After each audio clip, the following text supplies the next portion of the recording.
quoi on commence le Leil HaSeder? Hein? Par quoi on commence le Leil HaSeder? Hein? On le commence par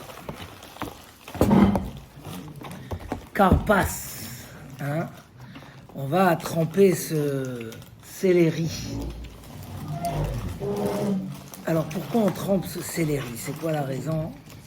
Hein, tu te rappelles au début, on trempe le céleri dans l'eau. C'est quoi le sel? Écoute, les questions à la fin, 2 minutes. Pourquoi on trempe le céleri dans l'eau? C'est pas amer le céleri, au contraire, ça donne du bon goût. C'est pas maror.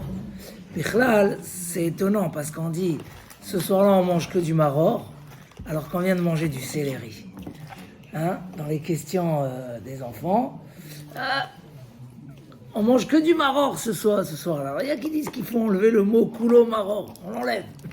C'est pas que du maror, mais quand même on vient de manger du céleri. Alors il y a plusieurs explications pourquoi on mange ce céleri. La vraie raison, c'est comme quelqu'un il demande comment ça se fait que ce soir-là on l'appelle Seder, alors que c'est exactement l'inverse du Seder. C'est quoi en hébreu Seder? Seder c'est de l'ordre. Et ce soir-là il n'y a pas d'ordre. Tout est à l'envers. D'abord on fait ça, après on fait ça, on inverse, on fait d'abord Netila, après on fait... Hein? Non mais maître, c'est une chéla. Le Seder il est tout. On mange que à la fin. Et il dit en fait que, bon, justement le Seder de ce soir, c'est de sentir qu'on est sorti d'Égypte. Donc l'ordre, il est très spécial. Et donc, pourquoi on mange ce céleri? Raison simple, c'est pour éveiller les enfants à poser des questions. Baruch Hashem, s'il n'y avait que des enfants comme Yitzhak, il n'y aurait pas eu besoin, parce que toute l'année, ils posent des questions, et des belles questions. Mais on veut éveiller l'attention, on veut des questions ce soir-là. Ils arrivent, l'équipe? On voit leur des messages. Hein, parce que ce soir-là, on veut des questions. La mitzvah, elle est derrière chez là où tchouva. Il faut qu'on s'interroge, hein, comme il dit Rav Simcha Zissel ce soir-là, Ma chashavti, ma itradeshli. Qu'est-ce que j'ai pensé avant et qu'est-ce que j'ai eu comme réponse? Parce que venir rajouter des informations sur les anciennes infos, sur ce qu'on sait déjà, ça n'a pas beaucoup de valeur. Ce soir, c'est la naissance. Il faut démarrer à zéro. Et pour pouvoir démarrer à zéro, il faut qu'il y ait des questions. Il faut que je comprenne que malgré tout ce que j'avais compris, il y a quelque chose que je veux recomprendre que je n'ai pas compris. Et il dit, Rav Simcha Zissel, il n'y a pas mieux pour comprendre quand je réfléchis ce que je pensais avant et ce que je pense aujourd'hui. Donc on a les 4 questions, hein, des 4 enfants, Arba Banim, qui ne sont pas forcément tous la même année avec 4 enfants différents. Hein. Il y a comme ça des moments où on se pose des questions. Une fois on est dans la question du tam. Hein. Des fois on est trop pris par le travail. Donc la question c'est Mazot. On arrive au Seder, à la place d'avoir des questions profondes. Comme le Chacham, on arrive sans aucune préparation. On n'est pas parti au Shiurim avant. Et on arrive comme des naïfs. Mazot. Des fois on est endormi. Hein. Alors on est le She'eno Yodea Lish'ol, celui qui a plus de questions. Il arrive le soir du Seder, il n'y a pas de questions. C'est un problème. Le She'eno Yodea Lish'ol, on lui répond presque la même réponse que le rachat. Pratiquement la même, sauf qu'on ne détaille pas que tu ne serais pas sorti d'Égypte, etc. Pourquoi? Parce que ne pas avoir de questions, c'est un problème. Hein? Heureusement, Isra qui vient, il nous pose des vraies questions tous les mardis soirs. Hein? À la fin du cours, tu vas poser toutes les questions, mais il faut poser des questions. Ça veut dire il faut être curieux, il faut un ratson de comprendre, il faut ne pas accepter les choses avec simplicité. Donc peut-être qu'on les a acceptées pendant des années. Cette année, Yoël, tu vas arriver, tu vas dire, même si mes cheveux ont blanchi un petit peu, je veux comprendre pourquoi je mange le carpas. Ah Yoël, Vas-y, réponds là. pourquoi je mange ce céleri? Il faut une curiosité sur toute la sortie d'Égypte. Non, c'est vrai. Après, il y a les années où Chas Shalom, des fois, l'homme, il est bibrinat rachat, Chas Khalila, pas chez nous, mais sa question, elle est Ma avoda zot lachem, pourquoi? Ça y est, sa femme, elle lui prend la tête pendant 1 mois sur les nettoyages. Du stress à la maison. Ma avoda zot lachem. Des fois, il n'est pas. Et nous, on veut être bibrinat chacham. Pour ça, on prépare le Leila Seder. C'est d'arriver et d'essayer ma chukim, vea mishpatim, vea edot, asher tziva Hashem Elokeinu etchem. C'est vrai, un homme, il doit se demander le soir du Seder, est-ce qu'il est bibrinat chacham ou il est bibrinat tam? Quel statut il a? Est-ce qu'il veut comprendre vraiment? Alors la première raison pourquoi on mange le céleri, hein, parce qu'on a 3 khatanim ici, Baruch Hashem. Hein, ça va, ça arrive? Non. Les 3 khatanim, vous allez poser la question cette année, pourquoi on mange le céleri? Et de là, il y aura plein de nouvelles questions. La première raison, c'est pour éveiller l'attention des enfants et leur faire poser des questions. Parce que la Torah est dit, la Torah dit quand ton fils va t'interroger, va te demander. Et on apprend de là que c'est pas que quand le fils y demande.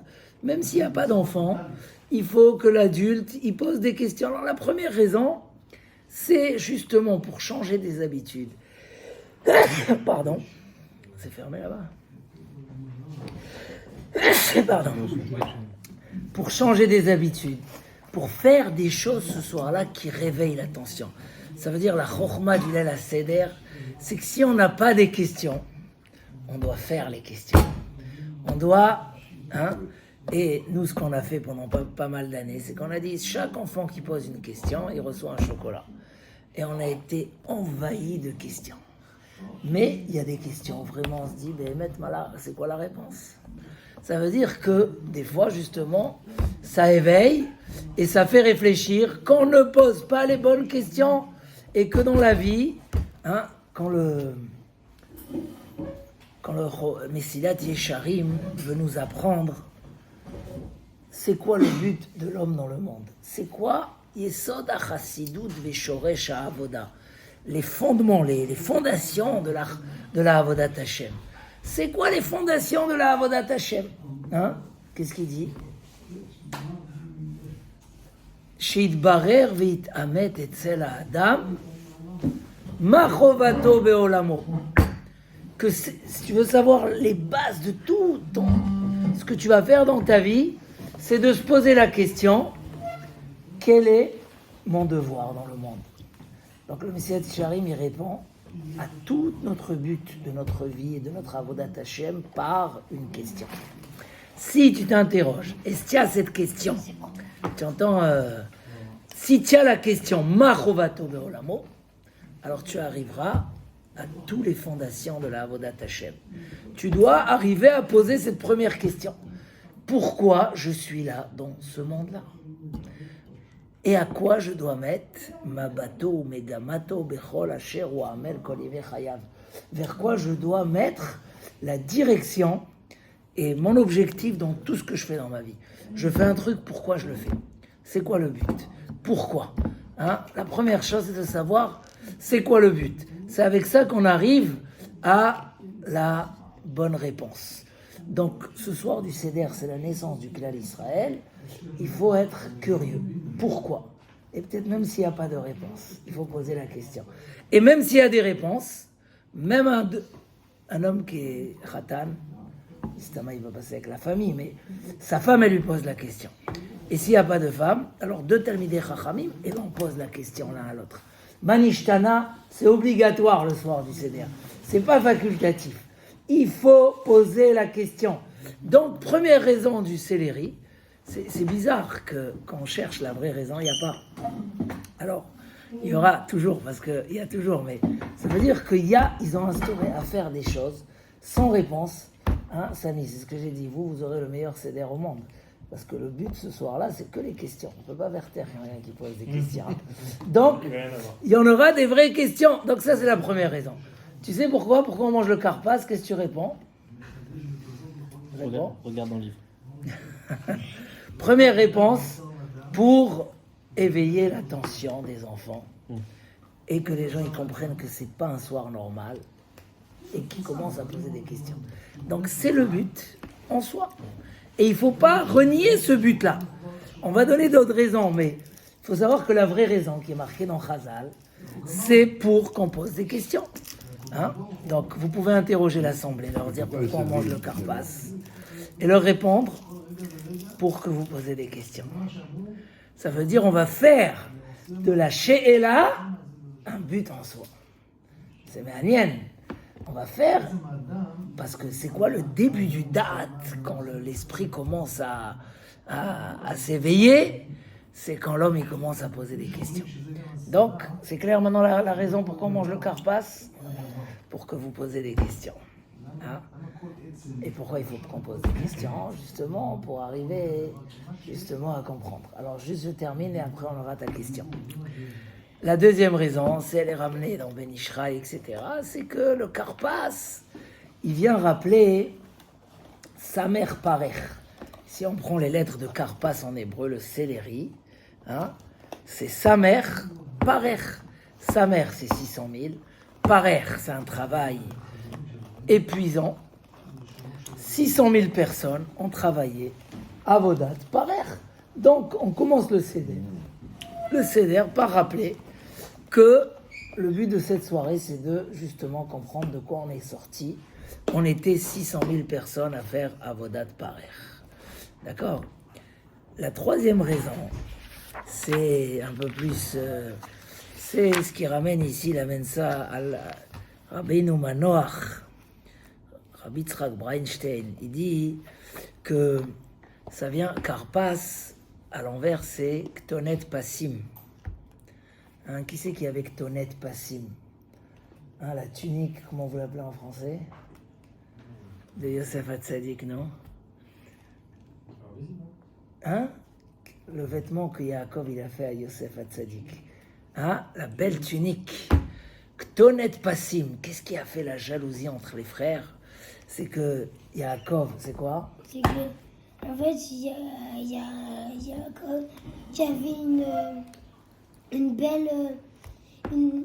avait un beau vêtement seulement pour... Que pour Yosef. Alors, en général, ce vêtement, il est venu marquer. Hein, dans ce vêtement, il y a beaucoup de secrets. Qu'est-ce qu'il y avait dans ce vêtement-là? Mais ce vêtement-là, ça venait montrer que Yaakov, il a choisi Yosef comme son fils préféré. Et ça a fait la haine, et ça a fait la dispute. Et à cause de ça, on est parti en galoute. Donc ce soir-là, où justement on montre que la solution, c'est de se réunir, alors on va manger le Korban Pessah. Et le Korban Pessah, c'est la famille. Pourquoi c'est la famille? Parce que vous savez comment ça marche le Korban Pessah. On doit acheter un agneau, et on doit chacun se nommer sur l'agneau, que chacun il ait un kazaït, un morceau de 30 grammes de steak. Donc il ne faut pas qu'il y ait ni trop ni pas assez. Tout le monde doit être réuni autour de cet agneau-là et on est tous associés. Si tu n'as pas une part, tu ne peux pas manger le Korban Pessah. Il y avait les Mnouim, ils étaient manouilles et chacun il avait son morceau et c'était mangé donc en famille. Ça devait être mangé bachaboura avec un groupe, tu ne peux pas manger d'un groupe à un autre. Donc le Korban Pessah, c'est le moment où on va s'unir, Ardout Amishpacha, l'union de la famille. Et donc, c'est ce qu'ils ont fait en Égypte pour sortir. Ils se sont tous réunis et ils ont trempé dans l'eau, c'est que, et mettre sur la porte le symbole de la famille. Hein? Comment il dit ici? Ouais. Parce que eux, ils ont trempé la tunique dans le sang. Donc maintenant, on va tremper, on va mettre sur les portes de la famille. Rappelez-vous, il n'y a pas de séparation dans la famille. Nous, on l'a tué. On a fait comme si, ils n'ont pas tué, mais ils ont égorgé le mouton. Ils ont trempé Donc on va être mechaper, on va être metaken avec la hardout. Donc, qu'est-ce qui vient rappeler ce qu'on mettait sur le mashkof?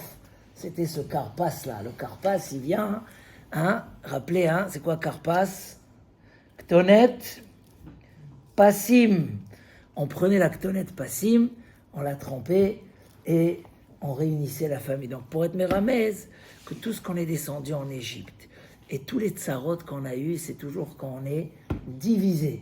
Et le but du Seder, on va refaire aussi comme ils ont fait autour du Korban Pessah. On va tous tremper, on va manger, on va se rappeler que c'est par la hardout qu'on aura la Géoula. Par l'union, c'est comme ça qu'on aura la Géoula. Voilà pour un premier petit pirouche sur le début du Seder.